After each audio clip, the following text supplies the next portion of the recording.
நண்பர்கள் அனைவருக்கும் வணக்கம். எல்லோரும் நன்றாக இருப்பீர்கள்.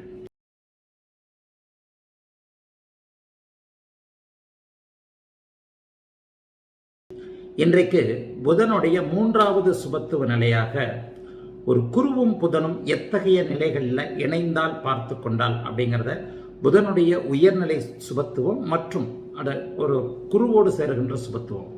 நான் இந்த வீடியோக்களுடைய ஆரம்பத்திலேயே சுபத்துவ தன்மையின் ஒரு நிலையில் பரம்பொருள் எனக்கு புரிய வைத்த சில விஷயங்களை ஒரு தனித்துவமான நிலைமைகளில் சொல்லியிருக்கிறேன். புதன் கட்டுக்கு உட்பட்ட சுவர் என்பதை அடிக்கடி உங்களுக்கு நான் சொல்லியிருக்கிறேன்.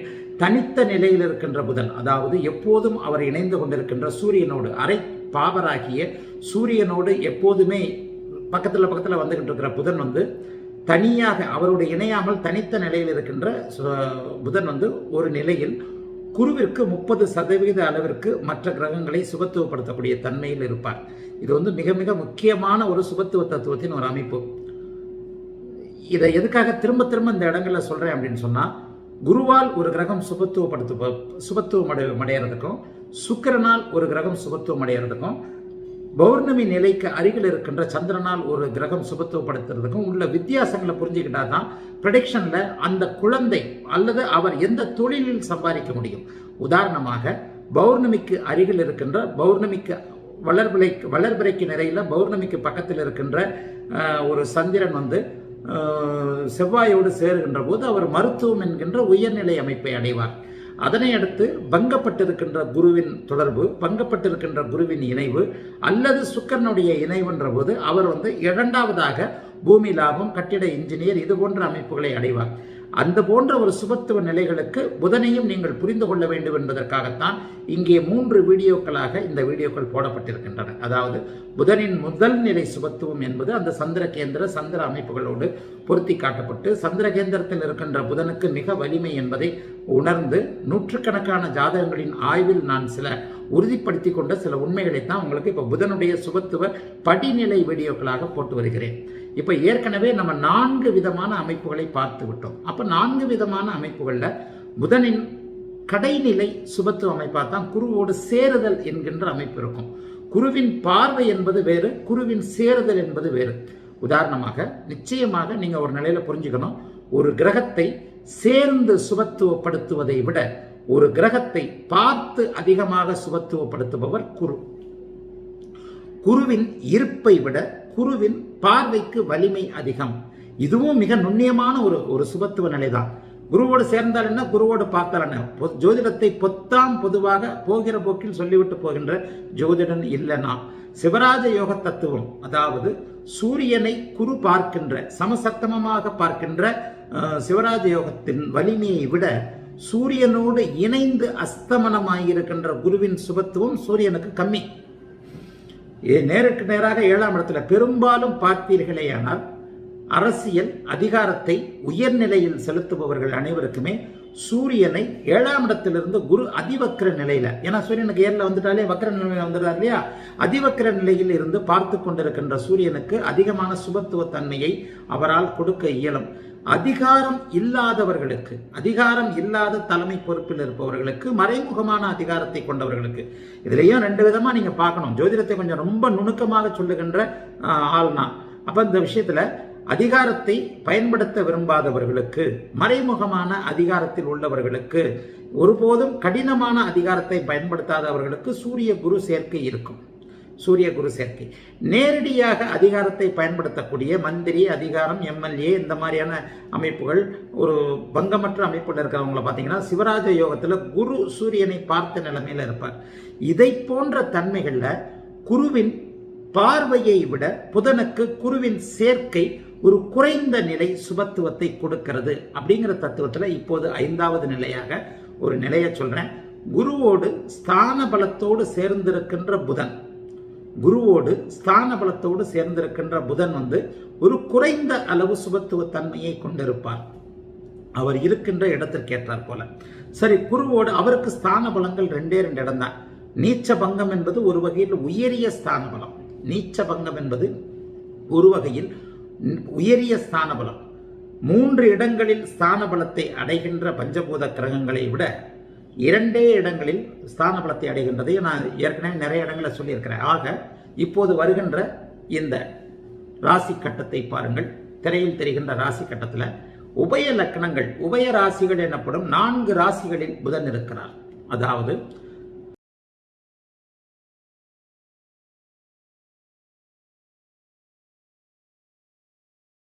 அவர் ஆட்சி அடைகின்ற மிதுனம், அவர் ஆட்சி, மூலத்திரிகோணம், உச்சம் ஆகிய 3 நிலைகளையும் 10 டிகிரிக்கு ஏற்றாற் போல அடைகின்ற கன்னி, அதனை அடுத்து தன்னுடைய வீட்டை தானே பார்க்கின்ற நிலையில் இருக்கக்கூடிய கேந்திர பலத்தோடு கூடிய 2 வீடுகள், 2 வீடுகளும் அவருடைய வீட்டிற்கு கேந்திரத்தில் இருப்பார். அவர் உபயராசிக்கு அதிபதி அப்படிங்கிறதுனால தனுசு, மீனம்.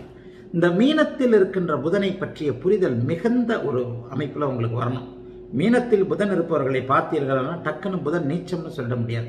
நான் அடிக்கடி சொல்லி வருவதைப் போல ஒரு கிரகம் நீச்சம் அடைந்தாலே அது அத்தனை காரகத்துவங்களையும் இழந்து விட்டது, தர தகுதியற்றது என்பது அர்த்தம் அல்ல. உண்மையான ஜோதிடம் எங்கே இருக்கிறதுனா அந்த உச்சம் நீச்சத்தை புரிந்து கொள்வதில் தான் இருக்கு. ஒரு கிரகம் நீச்சம் அடைந்தால் கூட அந்த தனி மனிதனுக்கு, ஒரு மனிதனுக்கு தேவையான தன்னுடைய காரகத்துவங்களை கொடுக்கும் தன்மையிலேயே இருக்கும் என்பதுதான் ஜோதிடத்தை நீங்கள் உள்ளுக்குள்ளே நுணர்ந்து கொள்ள வேண்டிய ஒரு உண்மையான விதி. புதன் நீச்சம் அடைந்து விட்டார், அந்த மனிதனின் வாழ்வாதாரத்திற்கு தேவையான, அவனுக்கு தேவையான அறிவை, புத்திசாலித்தனத்தை கொடுக்கக்கூடிய தன்மையில் இருப்பார். சுக்கிரன் நீச்சம் அடைந்து விட்டார், அந்த மனிதனுக்கு தேவையான ஒரு பெண்ணை கொடுக்கக்கூடிய அமைப்பில் இருப்பார். நீச்சத்திலிருந்து கிரகங்கள் விலகி விலகி விலகி விலகி வர வர அதனுடைய காரகங்களை கூடுதல் அமைப்பாக கொடுக்க வேண்டிய அமைப்பில் இருக்கும். புதன் உச்சத்தை அடைந்து விட்டார், மனித குலத்திலேயே சக மனிதனை விட, தன்னை விட, சுற்றுப்புற சூழலை விட அவன் அதிகமாக தனித்து தெரியக்கூடிய புத்திசாலித்தனத்தோட இருப்பான். இவ்வளவுதான். இந்த உச்சம் நீச்சத்துடைய அளவை நான் சுபத்துவ பாவத்துவ தன்மையில் நான் புரிந்து கொண்ட வகையில பரம்பொருள் எனக்கு கொடுத்த அமைப்புல இதை நான் சொல்கிறேன். இதை நீங்க தெளிவா புரிஞ்சுக்கிட்டீங்கன்னா போறோம். நீச்சம் அடைந்து விட்டால் ஒரு மனிதனுக்கு எதுவுமே இல்லையா அப்படின்னு கேட்டீங்கன்னா, சுக்கிரனை பொருத்தி நான் சொன்னது மிக அருமையா உங்களுக்கு எல்லாத்துக்குமே புரிஞ்சிருச்சு. நீச்சம் என்கின்ற ஒரு கிரகம் ஒரு மனிதனுக்கு தேவையான, அவனுக்கு தேவையான தன்மையை, அனுபவிப்பை, அறிவை கொடுக்கின்ற அமைப்பில் இருக்கும். புதன் அறிவை கொடுப்பவர், சுக்கிரன் காமத்தை கொடுப்பவர், குரு பணத்தை கொடுப்பவர், குழந்தைகளை கொடுப்பவர். ஆக புதன் நீச்சம் அடைந்தால் அந்த தனி மனிதனுக்கு தேவையான அறிவு, ஒரு பணத்தை எண்ணக்கூடிய அறிவு, ஒரு அறிவு கணக்கு, 4 அவனுடைய வாழ்க்கைக்கு 4 8 போதுமா, 40 80 120 ஆகுமா, 400 800 ஆகுமா, 4 லட்சமும் 4,10,000 8,10,000 ஆகுமா என்பது போன்ற அவனுடைய துறைக்கு ஏற்றாற் போல ஒரு தனி மனிதனுக்கு ஏற்ற அளவில் அவனுக்கு தனித்து நீச்சம் மட்டும் அடைந்து வேறு எந்த விதத்திலும் பாவத்துவமும் சுபத்துவமும் அடையாதவுடன் கொடுக்கின்ற நிலைமையில் இருப்பார். நீச்சம் என்பது பாவத்துவத்தின் ஆரம்ப நிலை அப்படிங்கிறத புரிஞ்சுக்கணும். நீச்சம் என்பது ஒரு பாவத்துவம் தான். கிரகம் பலவீனம் அடைந்து விட்டது, பரமநீச்ச பாகையில் இருக்கிறார். அந்த பரமநீச்ச பாகையில் இருக்கின்ற கிரகம் அவனுக்கு ஒரு மனிதனுக்கு தேவையான ஒரு விஷயத்தை கொடுக்கிற நிலைமையில் இருப்பார். பரமநீச்ச பாகையில் சுக்கிரன் இருக்கிறார், நிச்சயமாக அவனுக்கு ஒரு பெண்ணை, மனிதர்கள் அனைவருமே சகலமும் கிடைத்து வாழ்வதற்கு தேவையானவர்கள் தான், தகுதியானவர்கள் தான். எந்தெந்த கிரகங்கள் எந்தெந்த தன்மையில அதிகமான சுபத்துவத்தை கொண்டிருக்கிறதோ அந்த தன்மையில் மனிதன் அதிகமாக இருக்கிறான். சுக்கிரன் அதிகமாக சுபத்துவமாக இருக்கிறாரா, சுகபோகமாக வாழ்கிறான். சனி அதிகமான சுபத்துவமாக இருக்கிறாரா, உழைத்து வாழ்கிறான், ஆன்மீகத்தோடு வாழ்கிறான். குரு அதிகமான சுபத்துவத்தோடு இருக்கிறாரா, போதிக்கின்றான், பணத்தை அள்ளுகின்றான். புதன் அதிகமான சுபத்துவமாக இருக்கிறாரா, புத்திசாலித்தனத்தோடு இருக்கின்றான். சூரியன் அதிகமான சுபத்துவத்தோடு இருக்கிறாரா, அதிகாரத்தோடு இருக்கின்றான். செவ்வாய் அதிகமான சுபத்துவத்தோடு இருக்கிறாரா, கோபமாக, தளபதியாக, பூமி லாபம் உள்ளவனாக அப்படி அமைகிறான். அப்படிங்கிறதான் நீங்க நல்லா தெளிவா புரிஞ்சுக்கணும். ஆக புதன் பாவத்துவம் இன்றி சூரியனுடன் சேராமல், வேறு பாவர்களுடன் சேராமல், தனித்து நீச்சமாக இருக்கின்ற நிலைமையிலும் கூட ஒரு மனிதனுக்கு கணக்கு போடக்கூடிய, அவன் உப்பு புளி வியாபாரம் பண்றானா, வேறு ஏதாவது ஒரு தொழில் தருகிறானா, 100 என்ன வேண்டுமா, 4 என்ன வேண்டுமா, 8 என்ன வேண்டுமா என்கின்ற அமைப்புல அவனுக்கு தேவையான கணித நுட்ப வித்யா அமைப்புகளை தருகின்ற சூழ்நிலையில் அவனுக்கு தேவையான பேச்சு திறமையை கண்டிப்பாக கொடுப்பார். இதே புதன் நீச்சமடைந்து பாவத்துவம் என்று சொல்லப்படக்கூடிய சனி செவ்வாய் ராகுவோடு சேர்ந்துட்டாரா, அவனுக்கு தேவையான அறிவை கூட அவனுக்கு தர இயலாத நிலைமையில் இருப்பார். உச்சநீச்ச தத்துவங்கள் என்பது இப்படித்தான் அமையும். இதை நன்றாக தெளிவாக ஜோதிட ஆர்வம் உள்ளவர்கள் புரிந்து கொள்ள வேண்டும். ஆக உச்சநீச்ச தத்துவத்தின் அடிப்படையில் புதன் நீச்சமாக மீனத்தில் நீச்சமாக இருந்தாலும் கூட குருவோடு சேரும்போது நீச்சபங்க அமைப்பில் இருக்கும்போது அதை விட மேலான ஒரு நிலையை அடைவார். சரி, அப்ப உயர்நிலை சுபத்துவ அமைப்புகளுக்கு வரும்போது இந்த அமைப்புகளை சொல்லிடுறேன். இப்போது இதை பாருங்கள். இப்ப இதை பார்த்தீங்கன்னா சுக்கிரனோடு சேர்வதை விட வளர்பிறை சந்திரன், பௌர்ணமி சந்திரன் கேந்திரங்களில் இருப்பதை விட குறைந்த நிலை சுபத்துவ தன்மையாக குருவோடு இணைவார். குருவின் பார்வையில் இருப்பது கூட ஒரு வகையில் புதனை அறிவு நிலையை அதிகப்படுத்துகின்ற அமைப்பு. ஆனால் பார்க்கும் குருவை விட சேரும் குரு சிறிதளவு சுபத்துவத்தை மட்டுமே தருவார் என்பதில் இந்த ரெண்டுக்கும் உள்ள வித்தியாசங்களை நீங்கள் புரிந்து கொள்ள வேண்டும் என்பதற்காக இதை தனியான ராசி கட்டமாக போட்டிருக்கிறேன். குருவோடு மட்டும் இணைந்திருக்கின்ற புதன் கூடுதல் நிலை இருக்கின்ற நிலையை விட சற்று கூடுதலாக இருப்பார். ஆகவே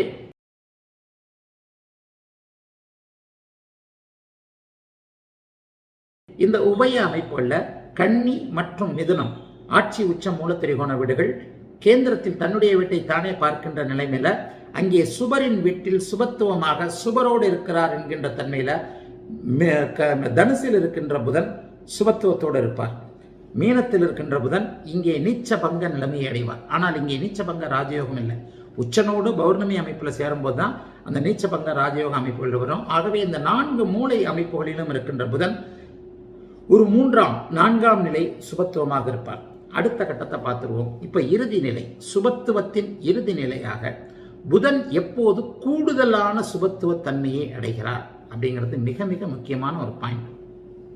சென்ற வீடியோவில் என்னெல்லாமோ கூட சொல்லியிருந்தேன். என்ன சொல்லியிருந்தேன்னா, அறிவு கண் திறந்தார் போல சில விஷயங்கள் நீங்கள் மேற்கொண்டு விட்ட ஒரு துறையில ஒரு அறிவு கண் திறந்தார் போல செயல்படணும்னா புதன் மிக அவசியமான ஒருவர். புதனுடைய சுபத்துவத்திற்கு ஏற்றார் போலதான் உங்களுக்கு புதனின் துறைகளில் அது அனுமதிக்கப்படுகிறது. புதன் ஐன்ஸ்டீன், நான் ஏற்கனவே சொன்ன மிதுன லக்னத்தில் பிறந்தவர். சுக்கிரன், குரு, புதன் இந்த 3 மீனத்தில் இப்போது அடுத்தவைகள் அடுத்த கட்டம் இப்போ உங்களுக்கு வந்துருச்சு. இந்த அடுத்த கட்டத்தில் நான் என்ன கொடுத்துருக்கிறேன்னா புதனின் உயர்நிலை சுபத்துவம்னு கொடுத்துருக்கிறேன். இங்கே அடுத்த நிலை கட்டம் என்று விட்டது. இது புதனுடைய உயர்நிலை சுபத்துவம். இப்போது நான் சொன்ன அத்தனை விஷயங்களையும் அப்படியே தூக்கி சாப்பிடும் விதமாக புதன் ஒருவரை எங்கே அதி புத்திசாலியாக எப்போது எப்படிப்பட்ட நிலையில் ஆக்குகிறார் என்பதற்கு இங்கே நான் உச்ச நிலையை கூட கொடுக்கல. ஏனென்றால் நன்றாக புரிந்து கொள்ளுங்கள், ஜோதிடத்தில் சொல்லியதை விட சொல்லப்படாத உன்னதங்கள் அதிகம். எல்லாத்துக்கும் இதுல விதிவிலக்குகள் உண்டு. ஒரு கிரகத்தின் ஸ்தான பலம் உச்சம் என்பது நம்ம தசம எண்கள் எடுத்துக்கிட்டோம்னா 100. ஆனா ஜோதிடத்தில் 120 சொல்லப்படுகிறது.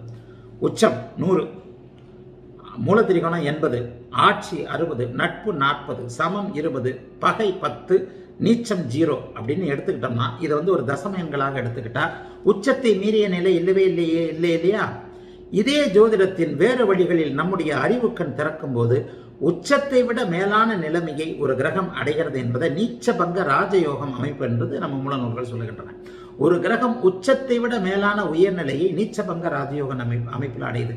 அதனால சந்தேகமே வேண்டாம், நீச்சத்திற்கு ஏகப்பட்ட எதிர்விளைவுகள் நம்முடைய சுபத்துவ பாவத்துவ தத்துவத்தின் அமைப்பின் அடிப்படையிலும் நீங்க உணர்ந்து கொள்ள வேண்டும்.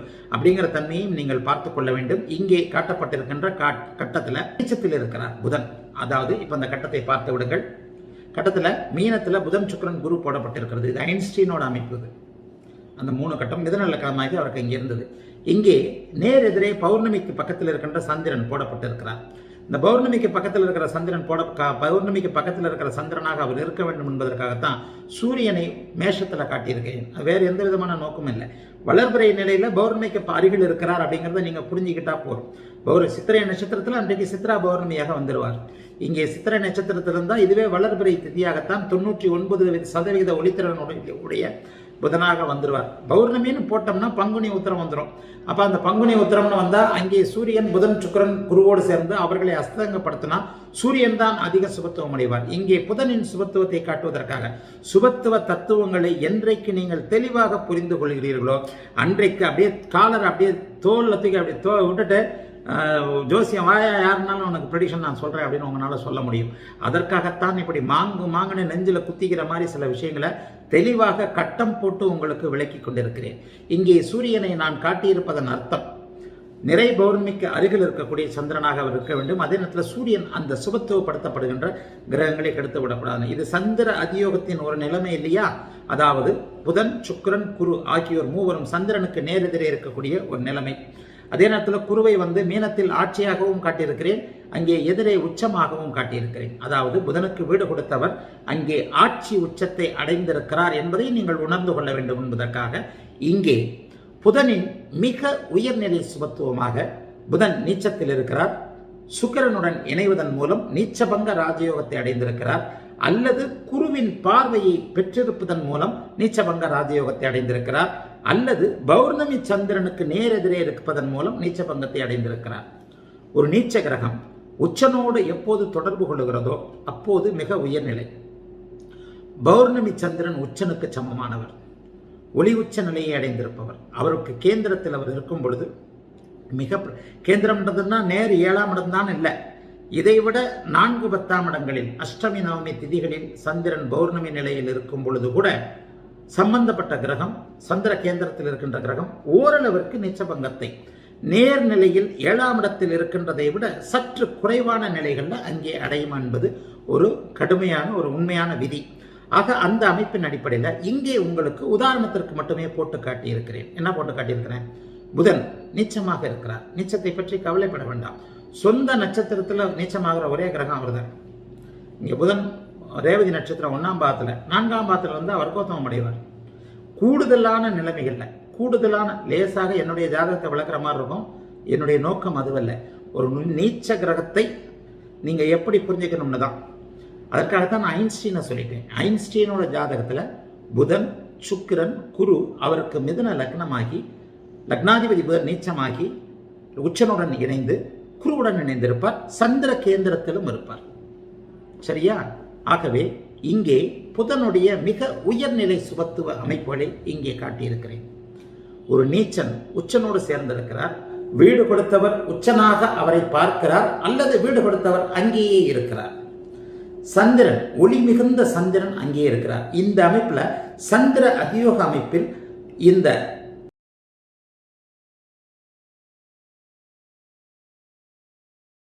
ஜோதிட சாஸ்திரத்தின் 4 அல்லது 3 உயர்நிலை 3 உயர்நிலை சுபகிரகங்கள் 4ஆவதான கட்டுக்கு உட்பட்ட ஒரு கிரகத்தை கூடுதல் சுபத்துவப்படுத்துகின்றன. இதை நான் உச்ச இடத்திலேயே போடலை, நல்லா நீங்க பார்த்துக்கணும். உச்சத்தை விட நீச்ச பங்க ராஜயோகம் எனப்படுகின்ற நீச்சனோடு உச்சன் சேருகின்ற அமைப்பு உச்சத்தை விட மேலானது. இங்கே புதனுக்கு 120 மார்க் கொடுக்கப்பட வேண்டும். 100 மார்க் மட்டுமே இருக்க வேண்டிய நிலைமையில் இதை நான் நீச்சபங்க ராஜயோக கட்டுரைகளில் இதை நான் விளக்கி இருக்கிறேன். இதை மிக உயர்நிலை சுபத்துவம் என்று சொல்வேன். புதனுடைய இன்னொரு பகுதி அறிவுக்கண் திறக்கக்கூடிய நிலைமை. ஐன்ஸ்டீனை புரிஞ்சுக்கங்க. ஐன்ஸ்டீன் இந்த மனித குல வரலாற்றிலேயே மிகப்பெரிய விஞ்ஞானி என்று போற்றப்படுகின்றவர். சென்ற நூற்றாண்டில் வாழ்ந்த மிகப்பெரிய மேதை, சார்பியல் தத்துவத்தை கண்டுபிடித்தவர். ஒளி வளைந்து செல்கிறது என்கின்ற மனதில் தேக்க முடியாத ஒரு விஷயத்தை சொல்லி தன் இறப்பிற்கு பின்னால் அதை நிரூபித்தவர். அவரே ஒளி வளைஞ்சு போகுதுன்னு ஒரு இடத்துல சொன்னார். அதிக நிறையுள்ள பொருட்களின் ஏகப்பட்ட எடையுள்ள அதிக எடையுள்ள ஒரு பொருளின் அருகில் செல்லும் ஒளி வளைந்து செல்லும். அதன் காரணமாக எங்கோ இருக்கின்ற ஒரு பொருள் எங்கோ இருப்பது போல தெரியும். ஏன்னா இதை விட எளிமையான விளக்க முடியாது. இந்த இடத்துல சார்பியல் தத்துவத்தை விளக்குறேன். ஒரு புதனின் ஆர்வம் காரணமாக ஒரு பொருள் இங்கே இருக்கின்ற பொருள் அங்கே இல்லைன்னு அவர் சொன்னார். இந்த நட்சத்திரம் இங்கே இல்லை. உண்மையில் இந்த நட்சத்திரம் வேறொரு இடத்தில் இருக்கிறது. அந்த நட்சத்திரத்திலிருந்து வந்த ஒளியைத்தான் அது புறப்பட்டு வந்த ஒளியைத்தான் பார்த்து கொண்டிருக்கிறோம். அந்த ஒளி இங்கே வளைந்து வந்திருப்பதனால் இந்த நட்சத்திரம் இங்கே இருக்கின்ற நட்சத்திரம் இங்கே இருப்பது போல நமக்கு தெரிகிறது. இந்த இடத்துல ஒளி வளைகிறது அப்படின்னு ஒரு வளைந்த சிந்தனையை அவர் சொன்னார். ஒளி வளை இந்த சிந்தனையை புரிஞ்சிக்க முடியாம விஞ்ஞானிகள் ரொம்ப திணறினாங்க. 1919 அவர் இறந்ததற்கு பிறகு இது உண்மையாக இருக்குமா, நாம் பார்க்கும் நிலையில் இருக்கின்ற நட்சத்திரங்கள் நிலை மாறியவையா, இருக்கின்ற இடத்தில் இல்லையா, அவைகளிலிருந்து வருகின்ற ஒளியைத்தான் பார்த்து அந்த வளைந்த ஒளித்தன்மையால் இதை பார்க்குறோமா அப்படின்ட்டு ஒரு டிஸ்கஸ் பண்ணி அவர் இறந்ததற்கு பிறகு பூரண சந்திர கிரகணம் எப்போது எங்கே வருகிறது என்பதை பூமியின் தென்முனையில் அது நடக்க போதுன்னு பிளான் பண்ணி ஒரு தடவை ஃபெயிலியர் ஆகி அடுத்த வருஷம் தான் பார்த்ததா நான் கூட கேள்விப்பட்டிருக்கேன். நியூசிலாண்டிலேயோ ஆஸ்திரேலியாலேயோ உலக விஞ்ஞானிகள் அனைவரும் ஒன்று கூடி ஒரு தெளிவான ஒரு சூரிய கிரகணத்தின் போது சூரியன் மறைக்கப்பட்ட போது நாம் இரவில் பார்க்கின்ற அந்த நட்சத்திரம் அந்த சூரிய கிரகணத்தின் போது இடம் மாறி தெரிந்த நிலையில விஞ்ஞான உலகமே அதிசயித்து போய் அவருடைய இறப்பிற்கு பிறகு அவருடைய சார்பியல் கொள்கையும் ஒளி வளைதல் தத்துவத்தையும் ஒத்துக்கொண்டது. ஆக இந்த மாதிரியான சில விஷயங்களை மனிதனுக்கு முன்கூட்டியே தெரியாத பின்னால் தெரிய போகின்ற சில விஷயங்களை பரம்பொருளின் தயவினால் முன்னால் அறியக்கூடிய சில உண்மைகளை இந்த மாதிரியான சுபத்துவம் உள்ள உயர்நிலை சுபத்துவம் உள்ள ஒரு இவர் கொடுப்பார், புதன் கொடுப்பார். இங்கே ஐன்ஸ்டீனோட ஜாதகத்தை பார்த்தீங்கன்னா இந்த அமைப்பு இருக்கு. ஆக இதை நான் தெளிவாக பொதுவாகவே விளக்குறேன். இங்கே ராசி லக்னத்தோடு 2 10ஆம் இடங்களோடு புதன் தொடர்பு கொண்டு இருக்கின்ற நிலைமையில பொதுவாக ஐன்ஸ்டீனுக்கு மிதன லக்னம் இந்த மாதிரி மூணு கிரகம் தான். எவர் ஒருவருக்கு புதன் இப்போது நான் சொல்லுகின்ற கூடுதல் புதன் தனிப்பட்ட கிரகம். உச்சம் அதை விட நீச்சபங்கம் உயர்வானது. நீச்சபங்க ராஜயோகம் உச்சத்தை விட உயர்வானது. உச்சனோடு சேர்ந்திருக்கின்ற நீச்சன் முறையான பல நீச்சபங்க விதிகளை கொண்டிருந்தால் அவர் அங்கே அந்த துறையின் வித்தகராக்குவார். எந்த துறை என்பது நீச்சபங்கமான கிரகத்தினுடைய அமைப்பை பொறுத்தது. ஆகவே இந்த அமைப்பில் இத்தனை நாள் நான் சொல்லிய புதனின் சுபத்துவத்தை விட இத்தனை 3 வீடியோக்களிலும் போட்டிருக்கிறத விட இந்த நிலையை தனிப்பட்ட ஒரு நிலையாக நீங்கள் எடுத்துக்கொள்ள வேண்டும். எவர் ஒருவருடைய ஜாதகத்தில் புதன் நீச்சனாகி சுக்கிரனோடு நெருக்கமாக இணைந்து அதுக்கப்புறம் டிகிரிக்குள்ள வந்துடுவேன். எத்தனை டிகிரி அந்த உச்சனோடு அவர் இணைந்திருக்கிறார். குருவும் அங்கே இணைந்தார். நான் அடிக்கடி சொல்லுவேன், ஜோதிடத்திற்கு ஜோதிட ஞானத்திற்கு இது கல்வி அறிவுக்கு குரு இணைந்தது சரி, வானியல் அறிவுக்கு குரு இணைந்தது சரி. புதனோடு குரு சேரக்கூடாது, மறைமுகமாக தொடர்பு கொள்ளணும் அப்படின்னு சொல்றேன். இங்கே புதன் கணித சமன்பாடுகளை உருவாக்கக்கூடியவராக இங்கே மாறுவார். ஐன்ஸ்டீனை போல அறிவு அப்பாற்பட்ட ஜோதிட ஞானம் வர வேண்டுமெனில் இங்கே புதன் நேரடியாக புதனுடன் நேரடியாக சேரக்கூடாது. ஏன்னா ஏற்கனவே இதை நான் கலப்பு தன்மையோடு விளக்கி இருக்கிறேன். இதை மனசுல நீங்க தேக்கிறதுக்கும் புரிந்து கொள்வதற்கும் சற்று கடினமாக இருக்கும். புரிஞ்சுக்கிட்டீங்கன்னா சரி, இல்லைன்னா சில வருடங்கள் கடந்ததற்கு பிறகு பல ஜாதக அமைப்புகளை பார்க்க உங்களுக்கு புரியும்.